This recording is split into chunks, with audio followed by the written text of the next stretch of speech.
¿Qué tal? Muchas gracias a los dos por estar aquí. Buenas noches. Hola, buenas noches. Hola María, buenas noches.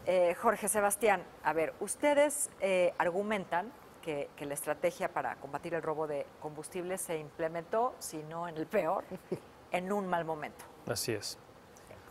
Son varias razones, ¿no? Hay varios factores, la explicación es larga, pero empecemos. Sí, un poco la historia y lo que pasó es que de que Sebastián publicó unos datos en el Reforma a que yo estaba jugando con algunos de los datos, decimos, a ver, ¿qué fue lo que estaba pasando en diciembre y en qué momento se decide emprender esta estrategia? Entonces nos pusimos a analizar diversas fuentes de datos que estaban públicas en ese momento en la Secretaría de Energía y que Sebastián ya había bajado, y vimos 4 grandes temas, ¿no? Sí, digamos, el primero que nos interesaba entender bien era el de la demanda, ¿no? ¿Cuál era el comportamiento de la demanda mes con mes en nuestro país? Resulta que si analizas las cifras de 2012 a 2017 y ves el promedio para cada mes en esos años, resulta que diciembre es el mes con mayor demanda. Año con año, año diciembre con es el año. mes de mayor demanda. En promedio, la demanda es de 850,000 barriles diarios. Eso en diciembre. En contraste, en enero la demanda es de 766,000 barriles. Es decir, primera pregunta relevante, ¿por qué iniciar este plan en ese mes en particular que tiene la mayor demanda de gasolina? ¿Por qué no esperar unas semanas para hacerlo en enero? ¿No? Segundo tema que nos parecía interesante y relevante era entender cuáles eran los inventarios antes de que iniciara el plan. Resulta que al revisar las cifras semanales que publica la Secretaría de Energía, desde las últimas semanas del sexenio de Peña Nieto hay un número importante de terminales, 5 terminales la penúltima semana y 4 la última semana del sexenio de Peña Nieto, donde el inventario es de 0, no había gasolinas en ese número de terminales. Las primeras 3 semanas del gobierno de López Obrador se mantiene más o menos esos niveles con algunos altibajos, y para la última semana, el corte del 28 de diciembre, hay 10 terminales vacías. Y ustedes sostienen que el gobierno debió saber, por lo menos hacia finales de diciembre, que tanto las importaciones como la producción nacional claramente no iban a ser suficientes para atender satisfactoriamente la demanda, la alta demanda de este mes. Pues. Sí, como se sabe, pues digo, es sentido común, mayor demanda es en diciembre, se hacen muchos viajes, simplemente queríamos corroborar esto con datos y luego ver los inventarios que teníamos. Luego nos pusimos a ver la producción de las refinerías nacionales y ahí fue una de las mayores sorpresas que vimos. En diciembre, si de por sí las refinerías vienen a la baja, durante todo el sexenio de Enrique Peña Nieto, el último mes y medio ha sido catastrófico. O sea, de un promedio de 375,000 que tenía al principio del año, barriles por día de gasolina producidos, para diciembre se estaban produciendo 180,000 barriles diarios.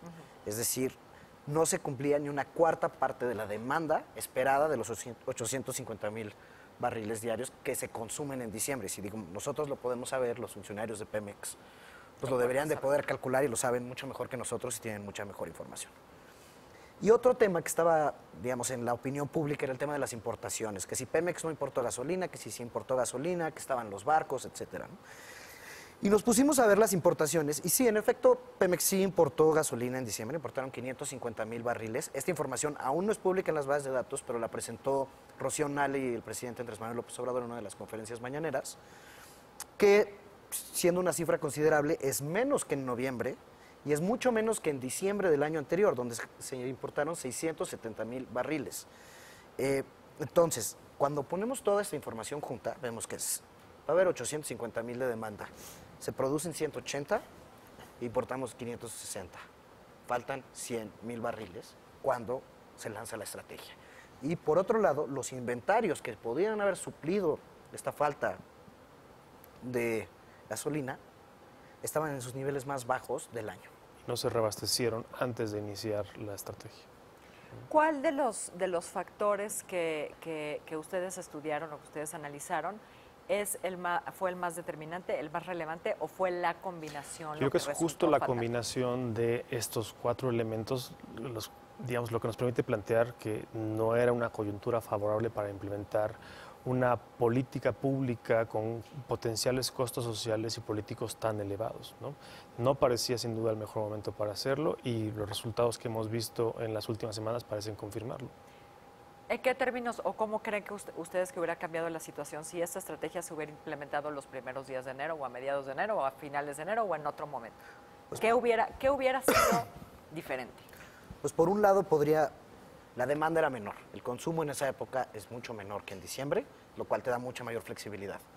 Por otro lado, podrían haber planeado y abastecido las terminales de almacenamiento y tener inventarios para varios días a lo largo y ancho del país para poder proveer a las gasolineras de la gasolina que se vende al público. Y yo agregaría un punto más. La semana pasada, en una de las conferencias matutinas, el presidente López Obrador dijo que ahora sí estaba pensando en comprar pipas para cuando hiciera falta cerrar los ductos, poder utilizarlas. Tuvieron que haber hecho esa compra antes, tuvieron que haberse anticipado que si el plan era manejar todo con pipas, tendrían que tener la capacidad suficiente para distribuir la gasolina a todo el país a través de ese medio. O quizá hacer los cierres de los ductos de forma parcial. Entonces, en una región se cierran los ductos y se utilizan las pipas que hay para suplir, digamos, esa capacidad, pero en todo el país sigue funcionando el Sistema Nacional de Distribución de Gasolinas. Pero si tú lo cierras en todo el país, aparte con estas condiciones, pierdes toda flexibilidad de, por ejemplo, si hay demasiada gasolina por decirte un lugar, en Tuxpan, que es donde llega la gasolina importada, pues tú tienes la flexibilidad de mandarla a diferentes puntos para poder suplir la demanda donde no estás teniendo suficiente. Si eso lo tienes que hacer en pipas, que es como, digamos, agarrar un vaso de agua para tratar de vaciar una alberca, pues tienes muchísimo menos capacidad de actuar ante este escenario. Ok, ¿cómo explicamos ahora que perdure el desabasto en ciertas regiones del país? Pues mira, acaban de salir los datos de producción de enero y son aún peores, o sea, estamos en niveles de 105,000 barriles diarios. Tengo entendido que esos niveles no se veían desde los 90, donde llegó a haber un mes donde se produjeron 50,000 barriles diarios. Donde la demanda, por cierto, también era mucho menor. La mitad de lo que es hoy. Y por otro lado también lo que vemos es las terminales, se duplicó casi el número de terminales con inventarios en cero de gasolina y también vemos un incremento sustantivo de terminales con inventarios en cero en diésel. Entonces yo lo que creo es que estamos viendo un efecto progresivo de las decisiones que se tomó a finales de diciembre que van a continuar varias semanas más, por desgracia. ¿Y ibas a decir algo? Sí, un tema importante a destacar aquí es que los primeros reportes de desabasto se dan a principios de diciembre. Si no me parece, es el 2 de diciembre se reporta desabasto en Toluca y el 3 de diciembre en Michoacán. O sea, esta situación no empezó con el anuncio, venía de mucho antes. Y que es consistente con las cifras públicas, porque justamente en esas regiones es donde las terminales de almacenamiento aparecían vacías, ¿no? ¿Cómo anticipan ustedes los siguientes meses? Las pipas no van a llegar mañana, ¿no? Ni pasado mañana. Yo en realidad creo que este tema no va a ser de meses, sino de años. Creo que va a ser algo que probablemente va a marcar la administración por un buen periodo.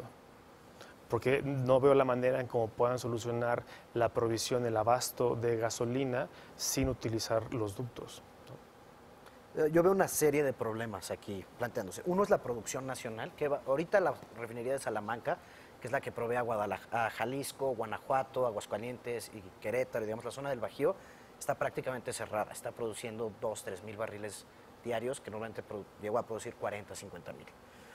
Hasta que no se restablezca la producción en las refinerías o se decida ya importar toda la gasolina, que es contrario a lo que expresó el presidente. Elevar las importaciones. Sí, ya importar todo. Y, digamos, las pipas no son una solución sustentable para distribuir la gasolina en el país. Aunque traigan 1,000, 5,000, 20,000 pipas, no se compara, digamos, al flujo que puede pasar por un ducto. Porque recordemos que no solo es gasolina, también es diésel para todos los camiones de carga, que ya se empieza a ver un problema. Todos los camiones que llevan la comida a todos lados funcionan y los productos funcionan con diésel. Entonces, si las pipas se están utilizando para la gasolina, porque ese es el problema de hoy, se dejan de usar para el diésel.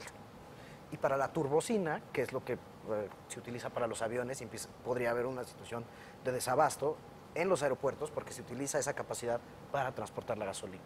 Hasta que no se restablezca, digamos, la producción nacional, que puede ser un tema de meses, que llevó años, es muy complejo esa parte, o se decida importar gasolina de forma mucho más importante, no vemos una solución. Mira, el primer reto es cómo logras que las terminales de almacenamiento tengan por lo menos un mínimo indispensable. Eso nos daba un colchón de 3 días. Era un equilibrio muy frágil y ese equilibrio se rompió. La norma internacional es algo así como de 30, ¿no? Estados Unidos tiene 90 días de inventario 90 en días. sus almacenes de gasolina. Nosotros, por falta de inversión histórica, por una serie de razones, estamos en niveles bajísimos que por ciertas regiones llegan a no ser incluso de 2 días.